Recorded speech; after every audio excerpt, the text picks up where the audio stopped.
All right, guys, brand new stuff today, correlation. Correlation, a lot of different than we've been doing, so grab a seat, hang on, here we go.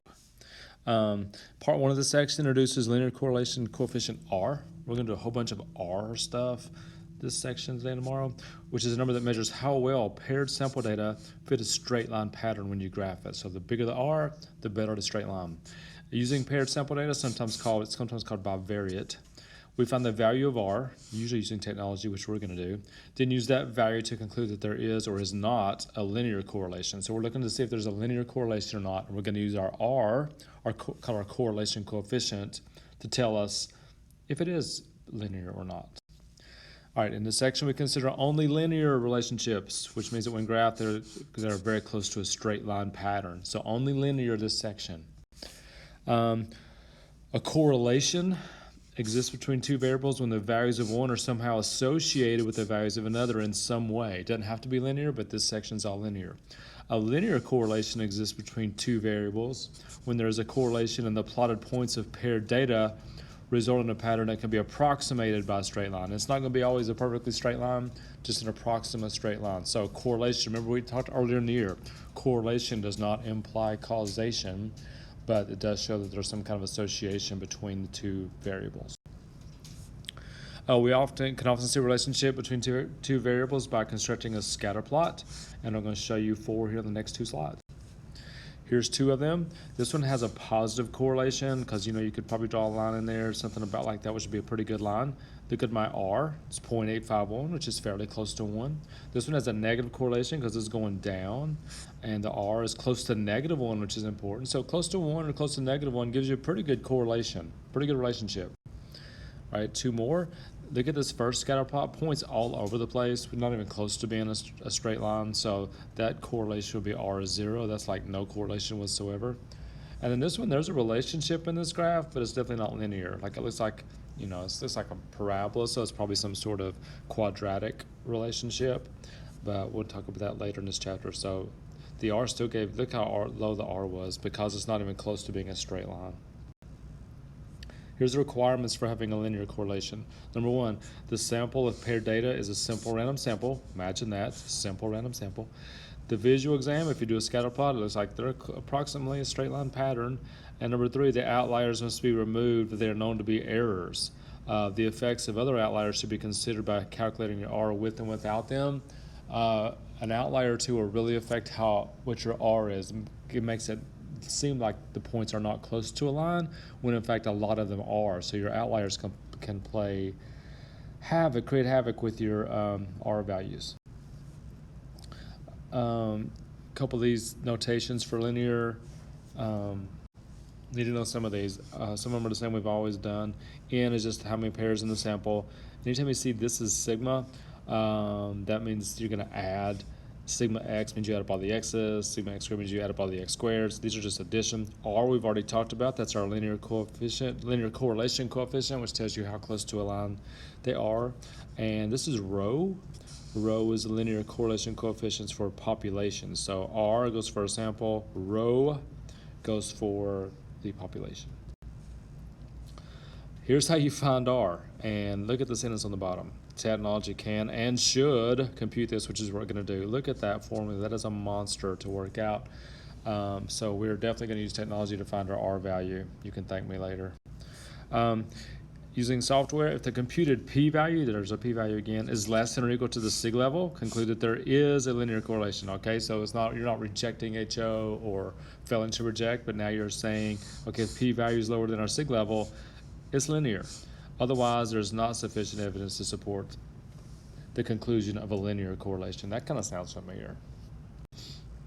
Okay, caution. Know that the methods of this section apply only to linear correlation. If you conclude that there does not appear a linear correlation, please know it's possible there might be some other association that's just not linear, like we saw that quadratic a few minutes ago. Properties of linear coefficient R. R is always between -1 and +1. If all the values of either variable are converted to a different scale, the value of R does not change. So you can change things to inches to feet. R is going to stay the same. The value of R is not affected by your choice of X and Y. You can interchange X and Y's and you'll still get the same R. R measures strength of a linear relationship, like how close to a line is it? How strong is it? R is very sensitive to outliers, which can dramatically affect the value of R, so be very careful with outliers. Here's an example. We're almost there. Hang on. The paired shoe height from 5 males are listed below. Use a computer or calculator. We're going to do more calculator to find the value of the correlation coefficient R. Okay, now here's what you would expect is the taller somebody is, the bigger the shoe they would wear, or the shoe print they would make. So that's what you would expect. You'd expect there to be a linear relationship, and here's the scatter plot right here, and there is one that's only 5 points, so it's hard to get real picky, but it does look like there's a rough approximate of a straight line pattern, and there's no big outliers, so we're going to roll with it. We're going to use mainly this one. These are 3 different technologies they showed here, and on the calculator we're going to go to stat calc, and we're going to find linreg test, which means linear regression test, and look what the bottom one is, R. 0.5912. Okay, it's not a really strong R, but it is, it's always 0.6, so not real bad. So is there a linear correlation? We found previously that the shoe and height was our R. Now we got to figure out what that means. Our goal is to decide whether there appears to be a linear correlation between shoe print lengths and heights of people. We can base it on the p-value or a critical value. We're going to go with the p. All right, using computer software. If the p-value is less than the sig level, conclude that there is. Our example provided a p-value of this, and I didn't show you that, but that's what the p-value would be. Because that p-value is not less than 0.05, we would say, okay, then the relationship is probably not linear. We would say there's not sufficient evidence to support the conclusion that there is a linear correlation, instead of saying that there was enough evidence to show that there was a linear correlation. Another way to do that is you can use a table, which we're not going to do, but I want to show it to you anyway.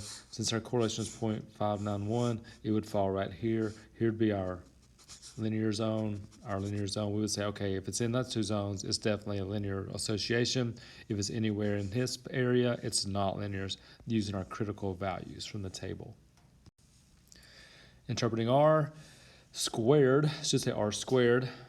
The value of R squared is a proportion of change in Y that is explained by the linear relationship between X and Y. That sounds big. Really not that big a deal. The R squared is the proportion of change in Y or variation in Y that is explained because there's a linear relationship between X and Y. Let me show you what I'm talking about. Okay, our R we found a few minutes ago was 0.591 with the shoes. If you square 0.591, you get 30.349. And if you change it to a percentage, it is 34.9%. So what you would say is, we would say that 34.9% of the change in height can be explained by the linear relationship between shoes and height, shoe prints and heights. So that's not a really high percentage, but 34% of the change is due to the linear relationship between the two. Okay, some errors, and you know one of these already. Causation. It is wrong to conclude that correlation implies causality. That's a new word for me. Correlation does not imply causation. Averages. If you use averages instead of individual data, they may inflate the correlation coefficients, so be careful when you're using averages. Linearity. There may be some relationship between X and Y, even when there's no linear correlation. So don't say, oh, there's no correlation. It's just, in this section, we can just say there's no linear correlation. Last slide, and this is a biggie, and you've heard this all year long. Caution. Know that correlation does not imply, I'm going to say causation.